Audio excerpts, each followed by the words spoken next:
So what about you? What are your finished objects? I have, well, I finished the vertizags, but they're at home. They're blocking right now. I have tons of stuff like socks to wash and block. But I had talked about on the last podcast how I had these old Noro socks, and I had done one. Actually, this was the one that was done, because I can tell because there's a little bit of blue at the bottom. And then I have one more to complete, and that's this one. Finished that yesterday. So they are done. I finished them yesterday while Leslie was driving for forever. So, pair of socks, 2 years old. Yay! And we're counting that for your stash down. We are, so that counts. That's what took me down to 8. Okay. So, well, 28. I really like the heel on that. You should show the heel. It's, and I have the partridge heel. It's just, And that's one of my favorite top-down heels. It's a slip stitch, but you do it every other. And I like to do it on the purl side, which is different. A lot of people do it on the knit side. But my purling is much slower than my knitting. So if I slip stitches, it makes it go faster. It makes it go faster. And you're also, I learned this from Lucy Neepy, you're also already in the purl position. Like your needle's already ready to purl. So it goes a lot faster. So with this one, like on the heel, you slip one because you always usually slip the edge stitch on a heel. Right. And then I purl one, then slip one on the first row. And then on, I knit all the way across. And then I slip one, purl two, slip one, purl one, slip one, purl one to the other side. I guess it's just an interesting look. It does. It really is my favorite heel, and it's very subtle. And it fits well. I forgot how much I enjoyed knitting top-down socks. I don't do that enough. The heels on toe-ups tend to fit me better. So while I don't have an issue, plus there's no dreaded gusset decreases, which is my least favorite part of the sock. I don't mind increasing for a gusset, but decreasing for a gusset for some reason, it just immediately puts me in a crabby mood. So I avoid it if I can. And I remember why I didn't knit a second one of those. It's the Curon sock is kind of stretchy. So I'll be interested. Those aren't washed yet, so I'll be very interested to see how they end up being. They soften. Yep, if they soften, because people say it softens, but I don't trust people. I have trust issues. You do. So I'll get home, and when the vertizags are finished soaking and I block them, then I'll soak those and block them. And then I'll take pictures of them both. Yay! I will. I've got to. I haven't taken pictures, like, of anything I've knit all summer long. I took pictures last night. I updated my Ravelry page, and I did update mine as well. Although I didn't add this as a work in progress. I should have, but I did finish the Noro socks, and well, in Ravelry I did.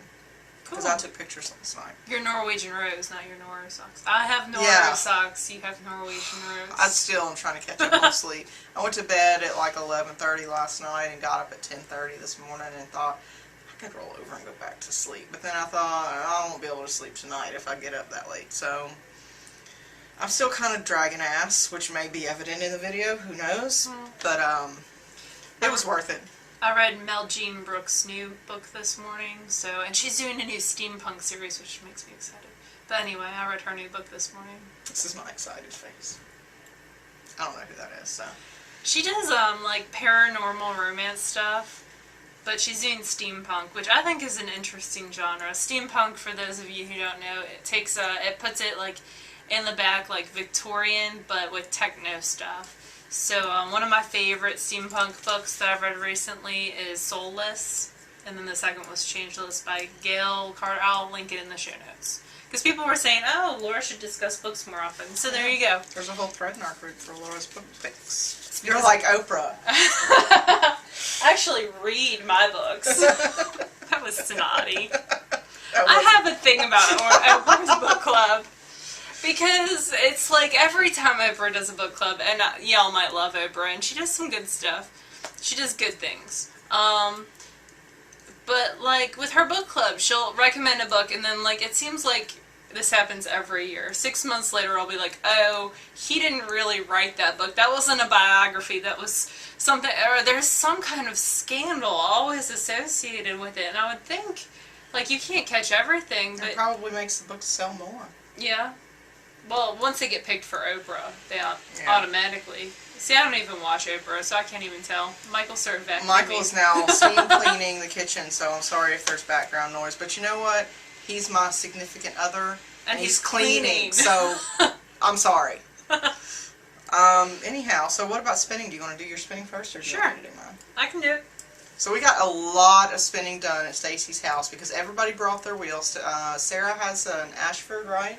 Ashford traditional that she got for very little money. Yeah, she got it used, and Jessica's got a Lendrum, and she let me spin on that because I've been contemplating a double treadle Lendrum.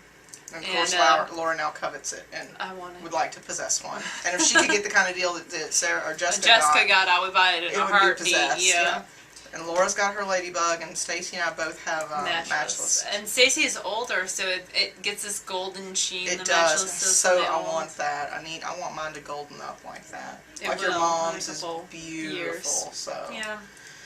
Anyway, so you're spinning. All right. So this is the BFL stripey that I showed. I've shown the singles in the Tour de Fleece thread, but that's what it looks like up close. I Navajo plied it.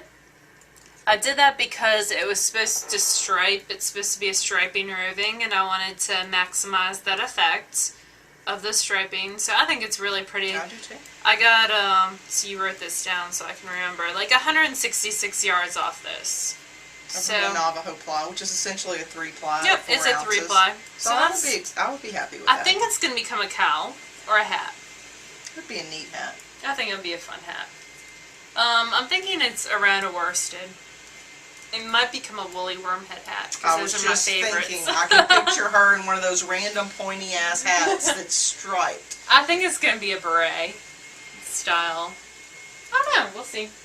And then I finished spinning the Giggle Jelly Balls. Which, gorgeous. Drops of Jupiter is this one. The twist hasn't been set on any of this stuff. So let me get that. Oh, by the way, when I came back yesterday, Humberto had gotten into my handspun stash while I was gone. And decided it was his babies and made a little nest. Did he? Yes. Like he's an egg. Like he's a chicken and he's laying little fiber eggs. Did he destroy it, or? I think it's alright. But, the Twilight was like kinda tore up a little bit. So we'll see. He has babies. Anyway. I had the weirdest animals ever, but neither here nor there. So what kind of yardage did you get? This is like 300 some yards, I can't remember. Did you put that up to the camera? Because it's really pretty. I'll put it up again, just for you. Thank you. It's a merino silk blend. And we've bats, talked about her. Yeah, they're bats that are rolled kind of, when they're shipped, they're put in balls.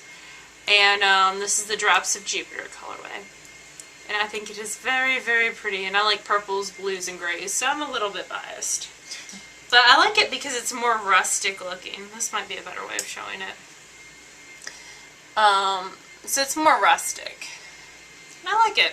I think it's going to be one of those 198s of Heaven, that shawl. Have you ever seen that? Nope. Okay. I'm going to stop talking I'm now. the one that's under a rock, apparently. And what's on my wheel right now, because Tour de Fleece is going on. This is the last little bit of some poppy flower fibers. Which she was trying real hard to finish up at Tempted's, but it was like 2:30 in the morning, and I'm like, I cannot spin anymore. I'm done. So we ended up staying up watching movies till like 3:30. So I spun all but this. So that's like an ounce. So I have an ounce left to spin, and it's going to be 2-ply, and then they'll be plied. And then what I'm going to spin after that is some twisted fiber art in the Netherfields colorway. The roving type is Lively, which is their 100% superwash merino. And it's 4 ounces. And I don't know how I'm going to spin this yet or ply it. Once I take it apart and start pre-drafting, I think it's going to tell me what it's going to be. Yeah. So it's really, I'll pop some out right now. Is it in the, oh, it's not in the crochet. It might be, hold on. I love it when they're like crocheted together and you can just pop them. I don't think this one is though. Nope. It's actually braided. But yeah, I think it's going to be pretty. There it is again. I can see that being a nice shawlette or something. Yeah, I think it'd be a pretty Spin shawlette. it thin enough. I'll have to think about that. I'm certain that you can.